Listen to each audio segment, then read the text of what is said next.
इस वीडियो में बहुत बड़ी सीख है। वीडियो स्टार्ट करने से पहले डिस्क्लेमर है, मैं कोई सेबी रजिस्टर्ड इन्वेस्टमेंट एडवाइज़र नहीं हूँ। ये वीडियो ओनली एजुकेशन के पर्पस से ही है। आप कोई भी इन्वेस्टमेंट करने से पहले आपके फाइनेंशियल एडवाइज़र की सलाह के साथ में ही करें। यहाँ पे दिखाए गए इंडेक्स या स्टॉक्स में किसी भी टाइप का बाय और सेल का रिकमेंडेशन बिल्कुल भी नहीं है। थैंक्स। अब आगे बढ़ते हैं अपन।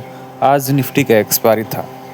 गुपचुप कब मार्केट के अंदर खबर आ जाती है और उसका बड़ा मूवमेंट हो जाता है, अब अपन को पता नहीं चलता। आज टैरिफ का जो वॉर चल रहा था उसका न्यूज़ आया था कि अरे भी टैरिफ में राहत मिल सकती, ट्रंप साहब ने घोषणा करी है।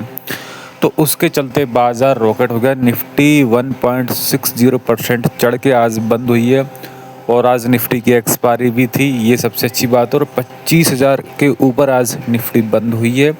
तो सबसे पहले निफ्टी की हम यहाँ बात कर लेते हैं। निफ्टी में कैसा मूवमेंट में हमें देखने को मिला। खोला था डाउन, उसके बाद में लगातार डाउन आया भी और इसका लो आप देख सकते हैं 24,494 का। तो लगभग 600 पॉइंट का मूवमेंट आज निफ्टी के अंदर हुआ है, उससे भी ज़्यादा पॉइंट का मूवमेंट हुआ है। तो पहले ऐसा लग रहा था कि बाज़ार डाउन जाएगा, लेकिन उसके बाद थोड़ा ऊपर आया, फिर नीचे, फिर ऊपर, फिर नीचे, फिर ये हाई ब्रेक किया और एकदम रॉकेट के जैसा भागा। जब ये रॉकेट के जैसा भागा था ना, तो इसके जो ऑप्शंस के कॉल ऑप्शंस के प्रीमियम थे वो भी रॉकेट के जैसे भागे थे। अभी मैं आपको उसके ऑप्शंस के प्रीमियम में आपको दिखाता हूँ। फिर उसके बाद में गिरा, फिर ऊपर भागा, फिर ये लो जो बनाया था इसको काट के फिर से गिरा, फिर रुका रहा। काफ़ी लंबे टाइम यहाँ व्यतीत किया। लोगों को लगा कि बाज़ार में अब मूवमेंट नहीं होगा, टाइम व्यतीत किया कि उसके बाद थोड़ा सा ऊपर गया, फिर वापस से नीचे गिर गया।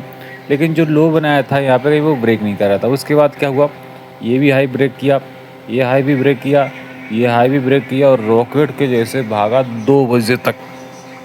तो लोगों ने ख़रीदा। अब हालांकि ऑप्शंस में जो है इंडेक्स के अंदर वॉलेटिलिटी ज़्यादा होती है, कई बार प्रीमियम 100 वाली 150 जाएगी, 140 जाएगी, बाद में पलट भी जाती है।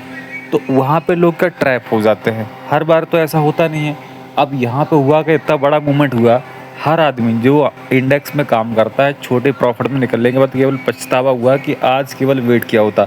बाज़ार में बड़े मूवमेंट तभी आते हैं जब बाज़ार के अंदर कोई खबर हो, कोई न्यूज़ हो, तभी ऐसे बड़े मूवमेंट बाज़ार के अंदर देखने को मिलते हैं। अदरवाइज़ काम बाज़ार के अंदर इंडेक्स में काम नहीं करना। जब बड़ी न्यूज़ या बड़ी खबर हो तभी हमें लंबा बैठना है, स्टॉप लॉस को ट्रेल करते रहना है। अब यहाँ पे मैं दिखाता हूँ, यहाँ पे ऑप्शन चेन को मैंने ओपन कर दिया है। अब ऑप्शन चेंज में अगर यहाँ पे हम देखें 24,600 का कॉल ऑप्शन, इसका 580 का हाई है, ठीक है, आज का। और अगर 650 वाला हम देखते हैं तो इसका जो है टुडे लो 169। अगर मैं 24,700 वाला देखता हूँ तो 24,700 वाला आप यहाँ पे देख सकते हैं 148 टू ये वाला देख लेते हैं 24,800 का। उसके बाद में 24,900 का भी आप देख सकते हैं। सब में क्या ख़तरनाक मोमेंट हुए हैं।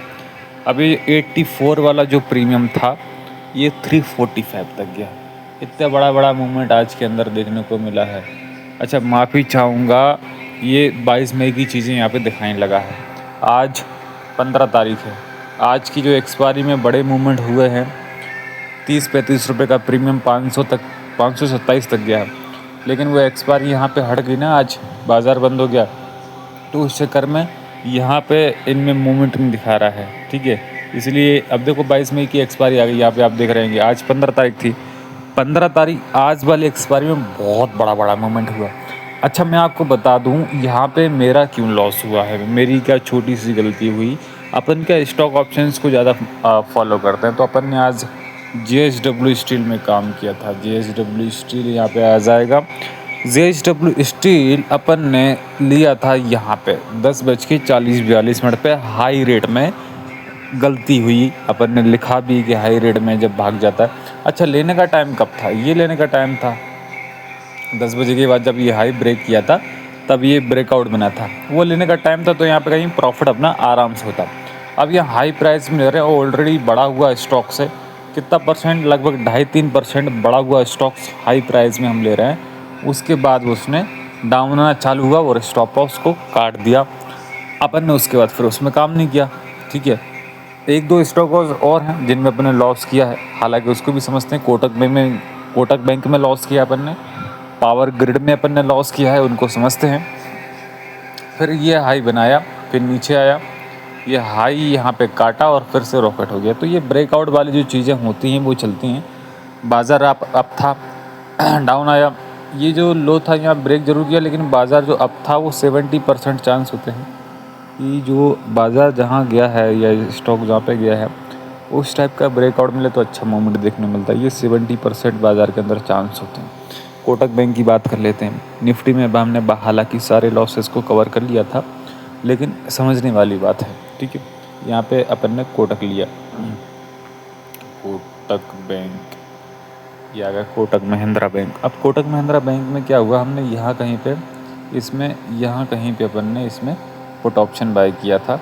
ठीक है, ये ऑलरेडी 9:47 तक लगातार गिरा, फिर थोड़ा सा गिरा, लेकिन ये लो ब्रेक नहीं किया, ये हाई ब्रेक कर गया, ये वाला हाई भी ब्रेक किया। तो टेक्निकल के हिसाब से बाय बन रहा था, क्योंकि ये हाई ब्रेक किया, उसने ब्रेकआउट भी दिया, तो ये हाई ब्रेक कर दी, रॉकेट की जैसा भाग गया। ठीक है, फिर ये पूरा निफ्टी के जैसे ही चला है। ठीक है, जैसे निफ्टी चला है, तो ये गलत टाइम भी अपन नहीं बोल सकते हैं, क्योंकि बाज़ार में ख़रीदारी आ गई, न्यूज़ आ गई। हालांकि अपन ने सही ट्रेंड पे उसको लिया था, लेकिन ये महंगा शेयर है, बड़ी कंपनी है, ये रिवर्स मार देता है, ये गिरता नहीं है उतना स्टॉक्स। तो इसमें ये गलती की वजह से अपन को लॉस हो गया, लो प्राइस में अपन ने ख़रीदा। अच्छा, पावर ग्रिड को देख लेते हैं। पावर ग्रिड में यहाँ पे आ जाएगा power grid corporation. Power grid corporation में पुट ऑप्शन बाय किया था, यहाँ कहीं से अपन ने इसको पुट ऑप्शन बाय किया था, यहाँ कहीं से अपन ने इसको पुट ऑप्शन बाय किया था, यहाँ कहीं पे। ठीक है, पुट ऑप्शन बाय करने के बाद जब यहाँ पे आया 10:08 पे, ठीक है, डाउन ट्रेंड था, अच्छा ट्रेंड था, डाउन ट्रेंड में देख के ही अपन ने इसको यहाँ पे लिया। ये लो भी ब्रेक किया था इसने, डाउन पूरा ट्रेंड था, लेकिन अचानक बाज़ार बदल गया और अपना जो है हमने इसको हालांकि कॉस्ट में निकाल दिया। ठीक है, इसको कॉस्ट में निकालने के बाद में फिर हमने JSW स्टील में एंट्री बनाई थी। ठीक है, क्योंकि ये सुबह 10 बजे लिया था, इसमें एंट्री बनाई, इसमें अपन ने कॉस्ट के आसपास काटा, फिर अपन ने JSW में एंट्री बनाई। अगर ये टाइम पे JSW में एंट्री बनाते, क्योंकि सुबह बाज़ार डाउन ट्रेंड में था इसलिए अपन ने डाउन साइड का स्टॉक लिया, लेकिन इसी टाइम पे अगर अच्छा टाइम भी यहाँ पे अगर सुबह 9:30 9:35 पे एंट्री बनती तो प्रॉफिट होता। एंट्री थोड़ी लेट बनी।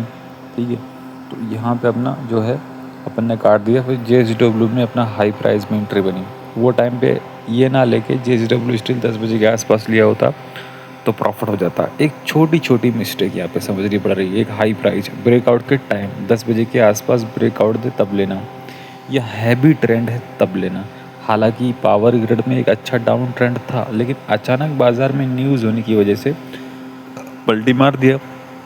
तो ऐसा कभी कभी होता है बाज़ार में, कभी कभी न्यूज़ आती है, उनका इम्पैक्ट देखने को मिलता है, अपने स्टॉप लॉस खाते हैं, लेकिन दूसरे में वो रिकवर हो जाते हैं। इतना लॉस निकल लेना कि हम दूसरा काम ना कर पाएँ। Risk management, risk reward ratio को फॉलो करना, हमेशा एक ट्रेड में पोजीशन साइज के हिसाब से छोटा रिस्क लेना, ताकि हम दूसरे में उसमें काम कर पाएँ। लेकिन अगर एक में बड़ा लॉस हो जाए तो दूसरे में काम करने की इच्छा नहीं होती फिर।